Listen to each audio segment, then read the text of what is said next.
So obviously we're building this on the work Tempered Resilience, How Leaders Are Formed in the Crucible of Change. I start the book with a quote from one of my heroes, Ed Friedman. He describes his work as a rabbi and consultant and family systems therapist, with his work with leaders this way. He said, very, very often he found leaders who they had become so focused on the aches and pains in the system that they had been thrown off course by the complaints. They'd stopped supplying vision or had burned out fighting the resistance. They had ceased to be the strength in the system. In short, they had forgotten to lead. 5 years ago, I began walking around, literally flying around the country and going into lots of different settings where I would talk about Canoeing the Mountains, my last book, a book that's on adaptive leadership, leadership in uncharted territory, leadership that is called upon when you can no longer call upon your expertise, when you have to learn, when you have to help people face losses, when you've got to navigate really painful competing values, and you've got to continue on. I started speaking on adaptive change, and I wrote Canoeing the Mountains because when I was consulting and working on some projects in my denomination, I'm a Presbyterian, I found that people would come up to me very often and say, you know, seminary didn't prepare me for this. I'm not sure how to lead in a time like this. And so Canoeing the Mountains came out of that conversation. How can we help people lead in a rapidly changing world? But what I found very often is that when I would travel around speaking to people about Canoeing the Mountains, the person who would invite me, usually it was like the district superintendent or the executive presbyter or the head of training in a nonprofit, would usually take me out to lunch or dinner. We'd sit down, and then they would kind of eventually trust me enough to whisper to me, you know what, that was really helpful. Thank you for coming, but I don't know if we have anybody who can actually do that. And I found myself in this really interesting moment. I was overwhelmed. I found myself thinking, oh, I got to do a better job training. And then they would go, no, no, no, that's not what it is. I'm not sure we have anybody who has the stomach to do that. I've been coaching a number of pastors, usually pastors in larger, more complex situations, and I've been walking with them through the last few years, and especially during this time of COVID. One of them said to me, Todd, I don't worry about whether I can learn to lead change. I worry about whether I can survive it. And so what I want to introduce by introducing this material is that this material came out of that place, listening to the lives of leaders who really want to make a difference, who really want to bring change to their congregations or their organizations, and who are beginning to worry about the toll it's taking upon them. In the middle of this pandemic, this unique, unprecedented time. Somebody said we are in 1918, 1929, and 1968 all at the same time. We are in a global pandemic. We have a global economic recession, and we have global unrest over social and racial injustice. In this time where people feel more divided than ever, more discouraged than ever, more exhausted than ever, how do the leaders develop the capacity to lead change and in a time like this? The principles and practices for leading adaptive change that came out of Canoeing the Mountains, some of you probably know by now. But wherever I went around the country, what I found is what people really wanted to talk about was number 4. They were willing to talk about change and loss and DNA and diversity and being creative, but everybody wanted to talk about the idea of sabotage. In Canoeing the Mountains, I say you haven't succeeded until you've survived the sabotage.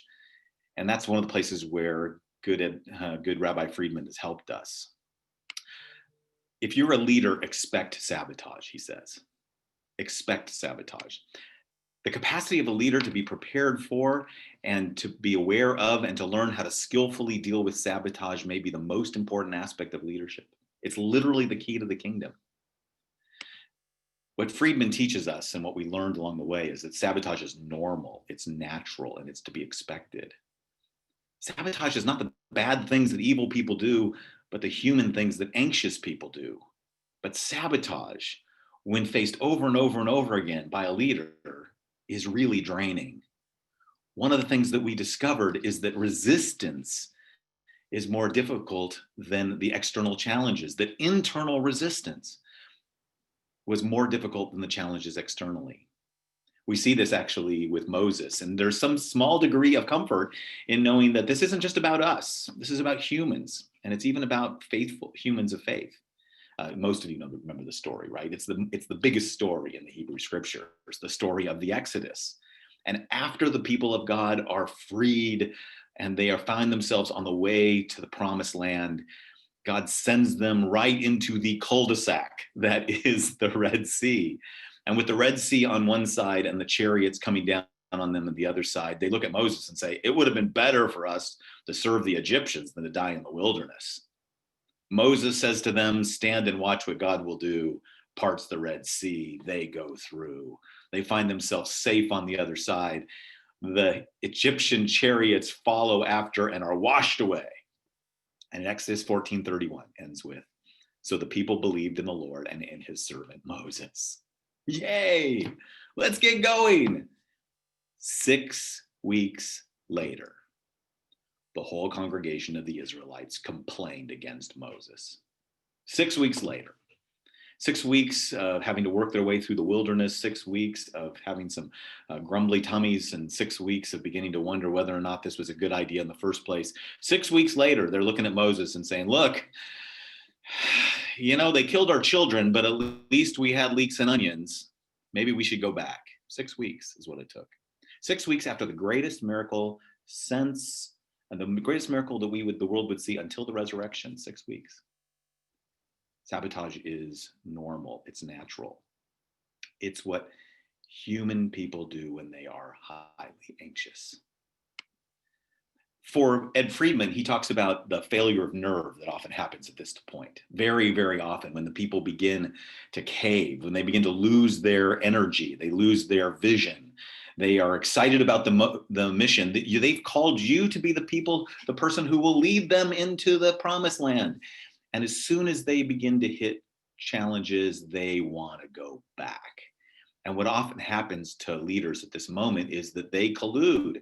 They calm the process down. They slow it down. They say, we understand, we're tired. Maybe it wasn't quite so bad in Egypt after all. And so they return to Egypt. Friedman calls this the failure of nerve. But one of the things I found in traveling around the country talking about Canoeing the Mountains is that for leaders who are working really hard not to have a failure of nerve, there was another possible danger. It's the failure of heart. It happens in Numbers chapter 11, verse 15. The next time they get hungry, yes, God has provided for them manna, God has provided for them all along the way, and now they're getting bored with the miracle. And now they're beginning to remember how good the food was. And they're now not just hungry, they're just tired of this. And so they come to Moses and they grumble. And this time Moses has had enough. And he goes to God and literally says, if this is the people you want me to serve, then kill me now. Just put me to death. Take me out.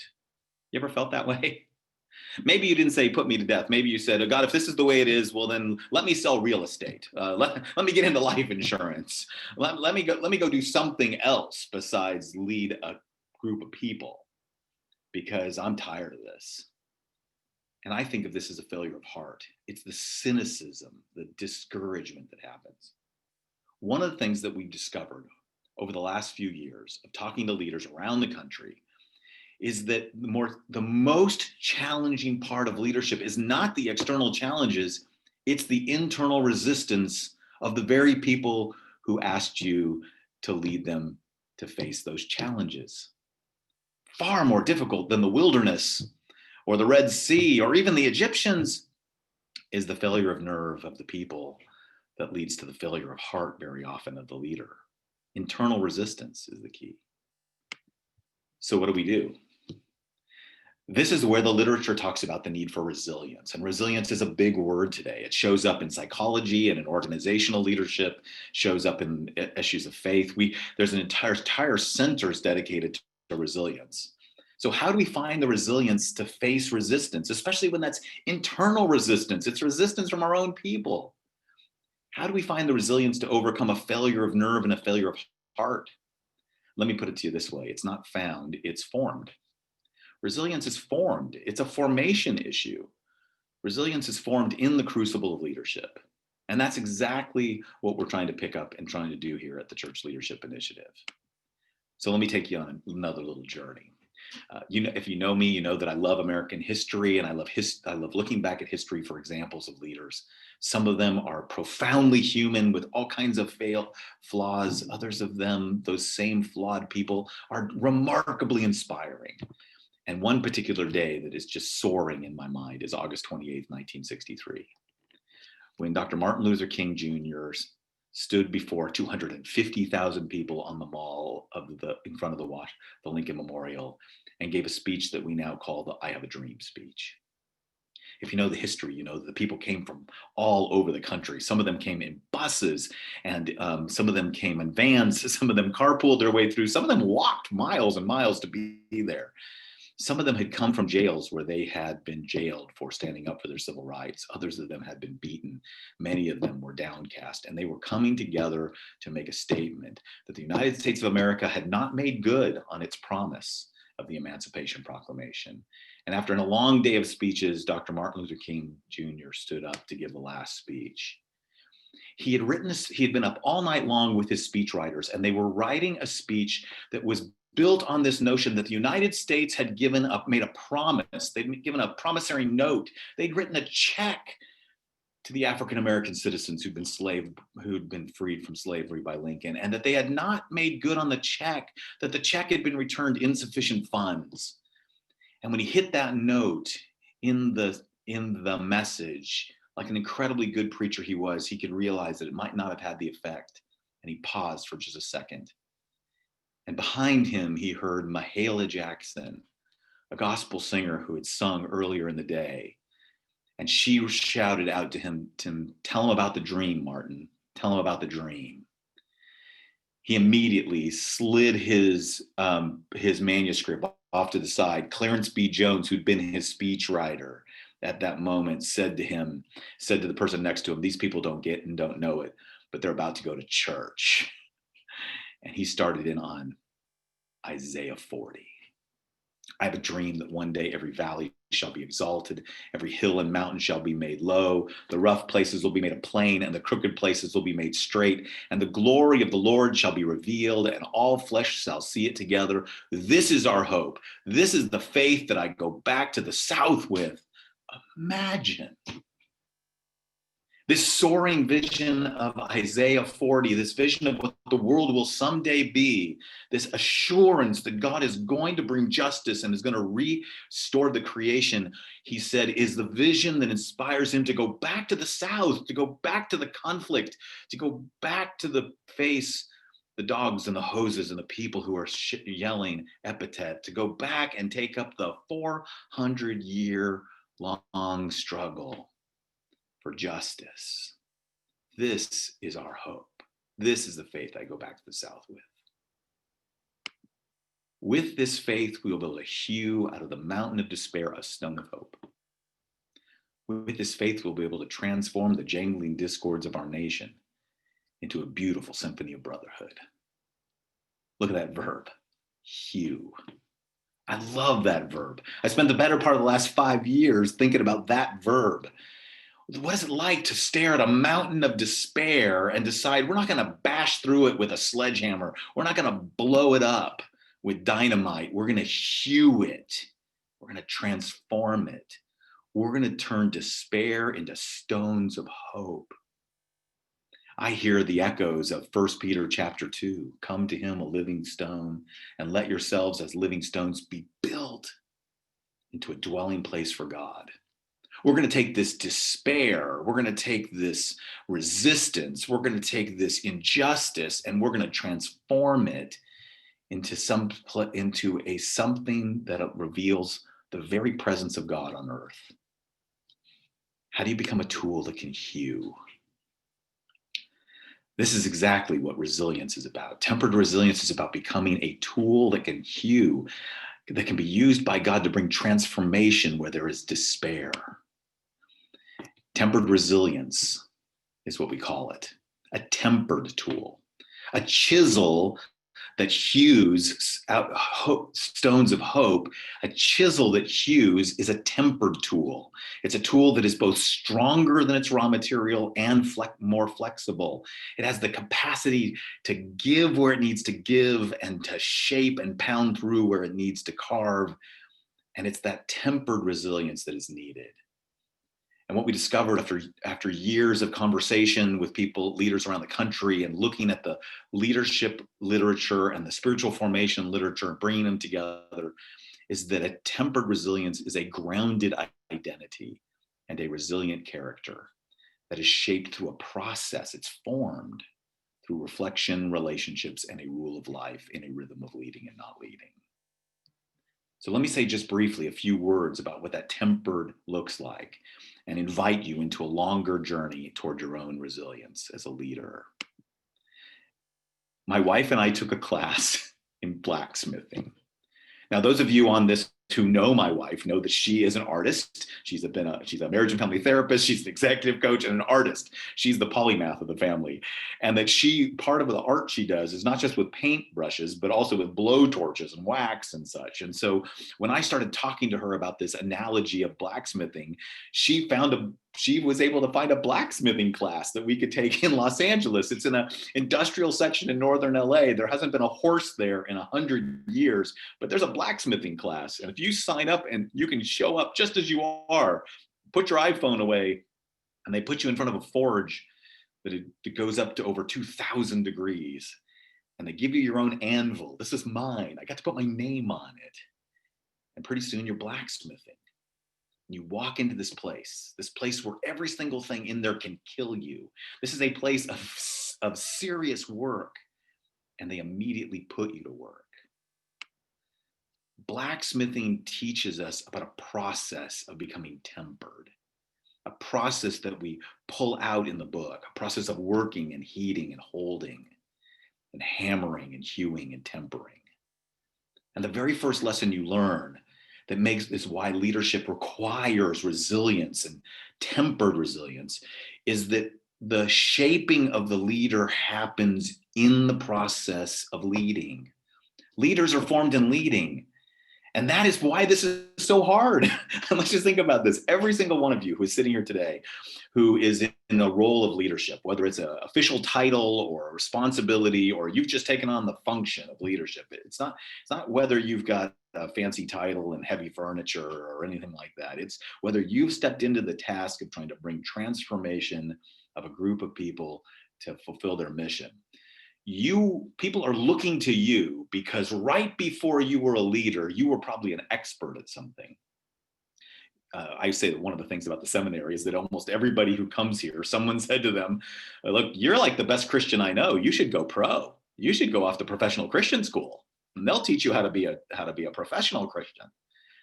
And we give them tools, and we teach them how to use the scriptures and deal with people and understand history and theology and psychology and cross-cultural studies, and we equip them well. But what happens is when they get into leadership is they realize that it didn't matter if you got an A on your papers when you're standing in front of a group of people. You're the best speaker, and so they made you the pastor. And they come to you and they say, look, you're so good at exegeting the scriptures. We'd like you to take on this church that is toxic and divided and is declining. What would you like to do? And you realize the thing you're good at is talking at them. And it doesn't always do the same. If you're the best salesperson, you're made a sales manager. If you've got the biggest CV as a scholar, you end up becoming the dean. And you realize that right when you were an expert, you took on the role of being a leader, and then you became a person who has to start all over again, and it feels vulnerable. And the great paradox of resilience is that strength comes in admitting your vulnerability. Strength in a leader is forged and formed in the process of leading that allows us and causes us to feel more and more vulnerable. It requires us to enter into our own process of transformation. There's a process that happens in transforming, whether it's steel into a tempered tool, or whether it's a leader into a resilient leader. It starts through heating. You take the steel and you put it in the forge, and you got to make sure that thing gets really, really hot. I mean, not just so hot that it's dangerous, but hot that it begins to dissolve. When you're going to shape a piece of steel, you got to get it to the place where it's up to almost 2,000 degrees, where it's able to fall apart. It's oozy, it's molten. It can take the shaping, and that's what it feels like to be in leadership, right? That's what it feels like, especially when you are leading in an uncharted territory, a difficult place, a place where your expertise no longer is enough, where you have to learn as you go and face the vulnerability of it. And that vulnerability of leadership is heightened through reflection, vulnerable self-reflection, honest reflection. And then the steel is taken out and put on the anvil. And the anvil are the relationships that hold us. So many leaders don't have nearly enough relationships. It's like trying to shape a tool in midair. It just blows it up, smashes it, mars it, scars it. And then there needs to be hammering, shaping. Before the steel can be used to carve into the stone, it has to be shaped in the same process.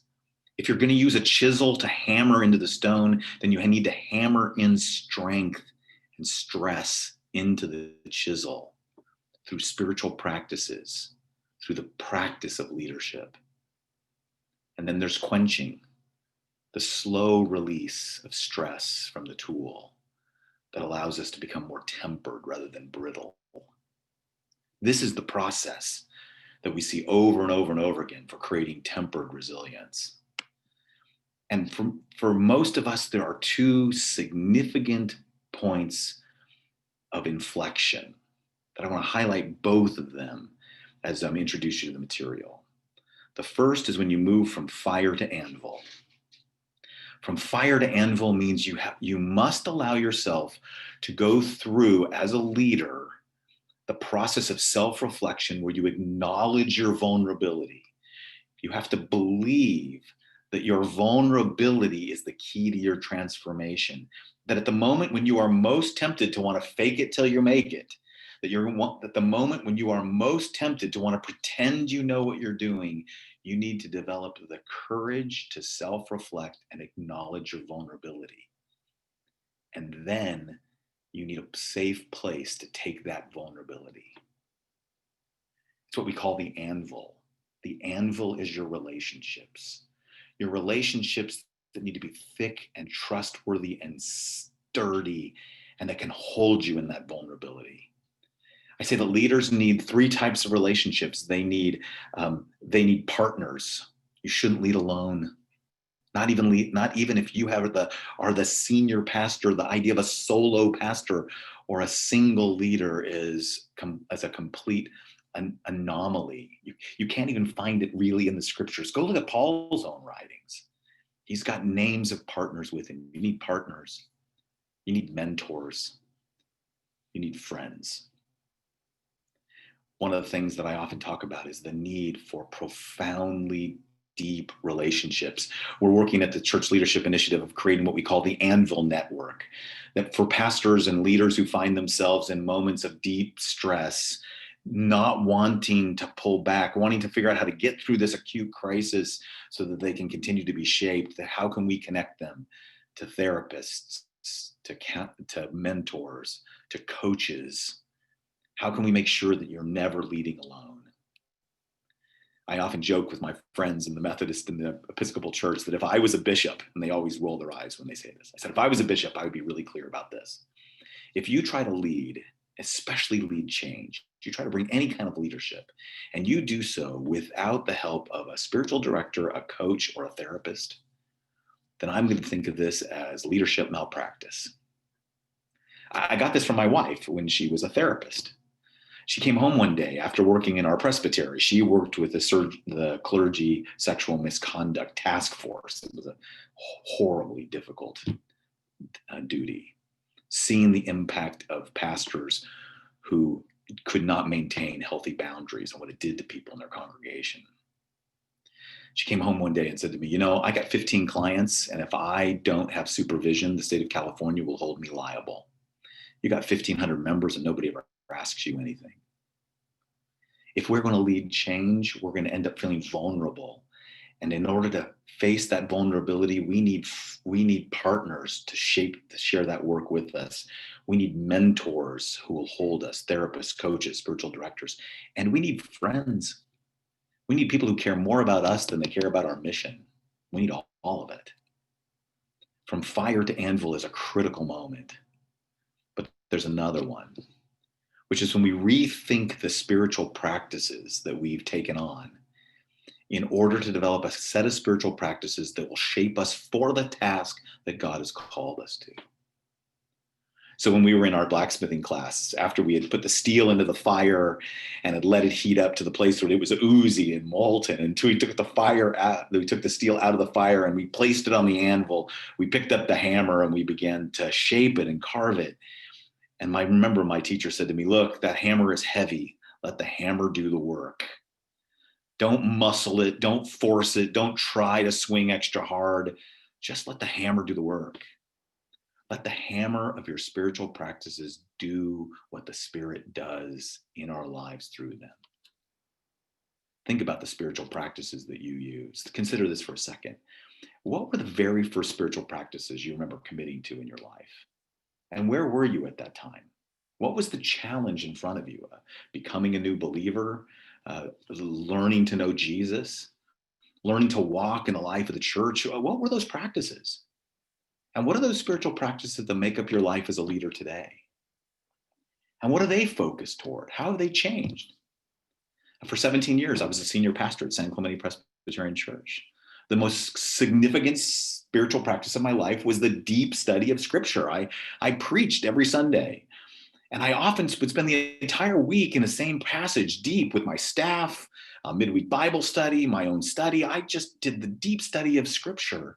It was different than when I first became a Christian and I needed to know the Scriptures, and I would find myself reading a chapter in the morning every day. Then I went to hours in the Scripture. Now, here's an interesting thing. Today, I'm a professor, and I'm a professor of leadership, and I lead a center. I travel around the country, and I coach and consult.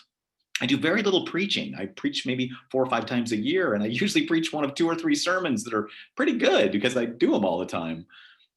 But what's the role of Scripture in my life today? What do I need God to do through His Scripture in my life today? How have they changed? One of the things we found is that people who are committed to leadership and resilience rethink their spiritual practices so that their practices are focused on helping them become resilient, wise leaders. Your practices need to be focused on the characteristics that you need in order to be able to become resilient. In the book, we talk about being grounded and teachable and attuned, adaptable and tenacious that leads to resilience.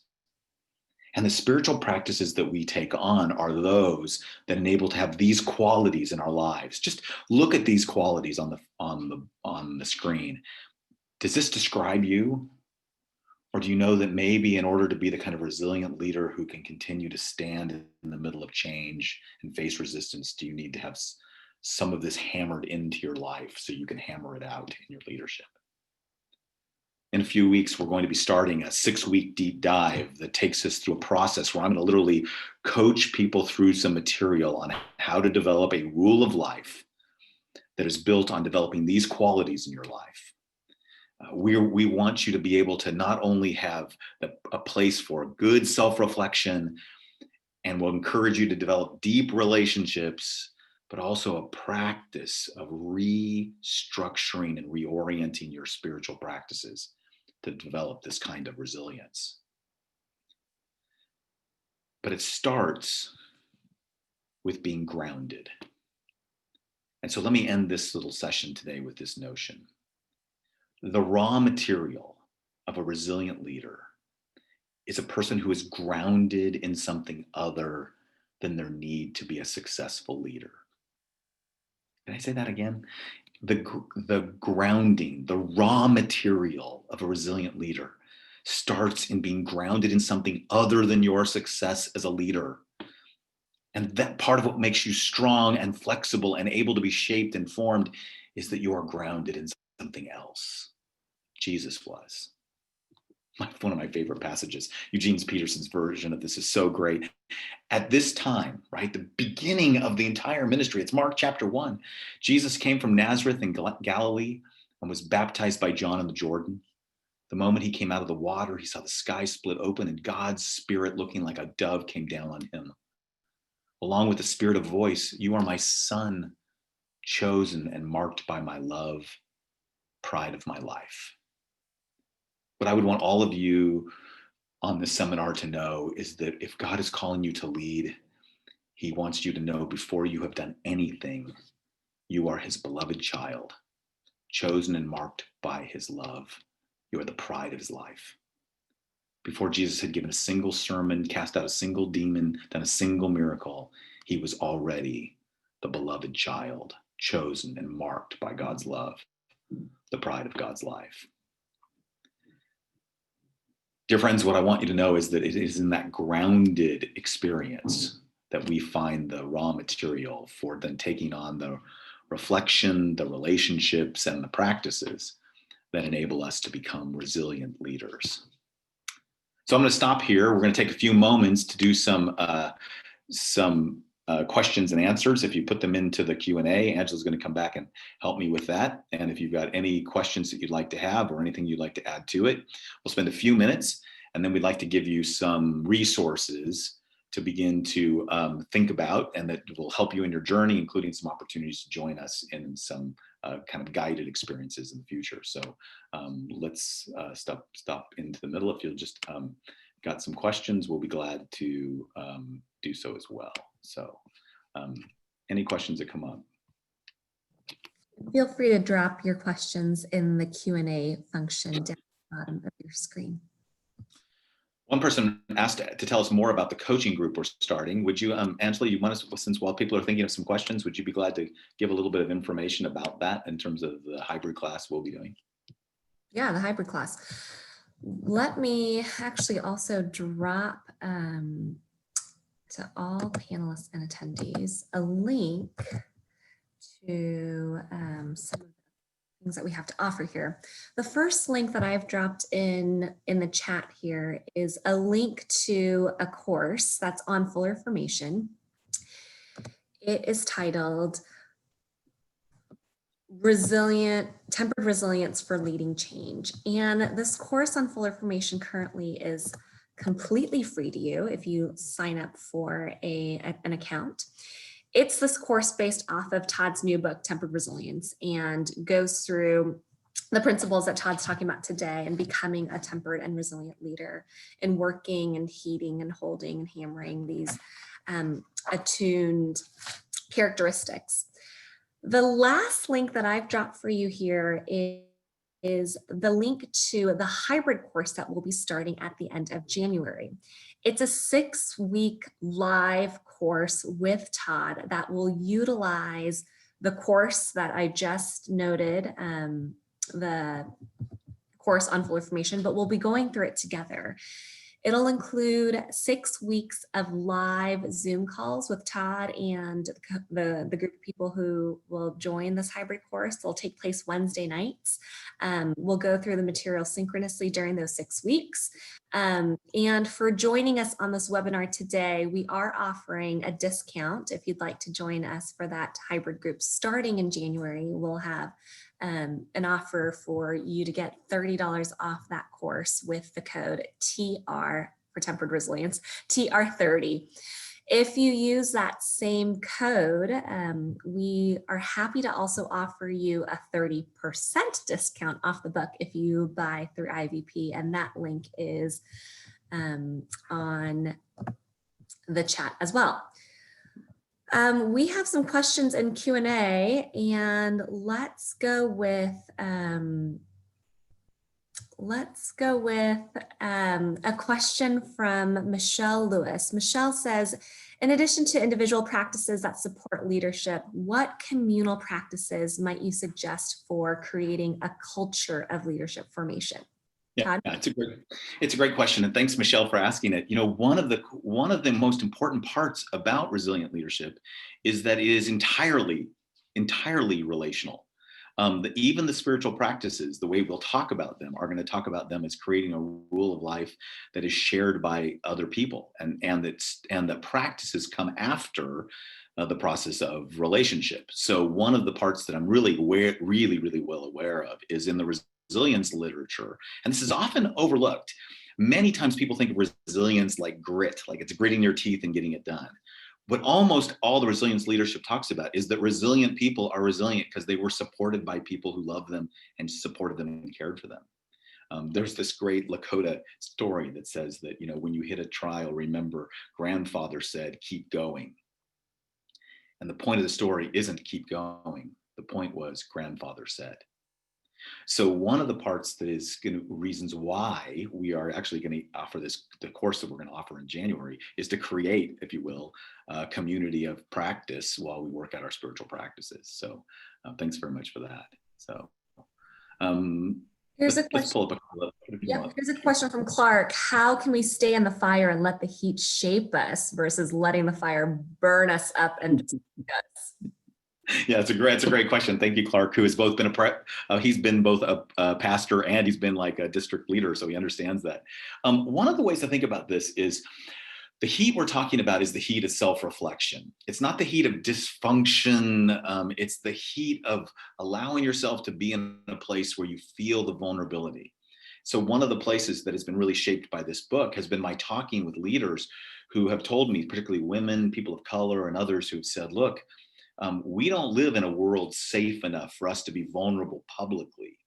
I had a woman who was a senior pastor of one of the largest churches in her denomination, who said it was 16 years before I could stand in front of my congregation and be able to acknowledge that I was in anything that was vulnerable about things I didn't have answers to, because there were people out to get me. Let's be clear about that. But what we talked about was she still needed safe places to be vulnerable. So the heat isn't so much the heat around us, it's the heat internally of our own vulnerability, and having, again, the safe anvil to hold us in the middle of it that becomes really important. Thanks, Todd. I think we have time for just maybe a few more questions. Question from Kate. Can you say more about tenacity, what that looks like, and how it's built? Yeah. So there, in the class, one of the things we're going to talk about is that tenacity is actually built through the process of lament. That lament is actually at the center for resilient leadership. Lament is where we start by acknowledging that leadership is needed where there is a pain in the world that we need to change for. Jim Collins says this. He says the leadership isn't built on a great vision. It's built on looking at the brutal facts and gathering a group of people together and say, we have to address that pain. We got to address that problem. And so tenacity comes from having a group of people who are able to find the hope that comes by able to look at the truth of the brutal facts and be able to develop the capacity to continue to transform, to move for them. So tenacity itself is not a gripping really hard, it's a forming of a capacity to be able to bring change. And that itself comes through a process of formation.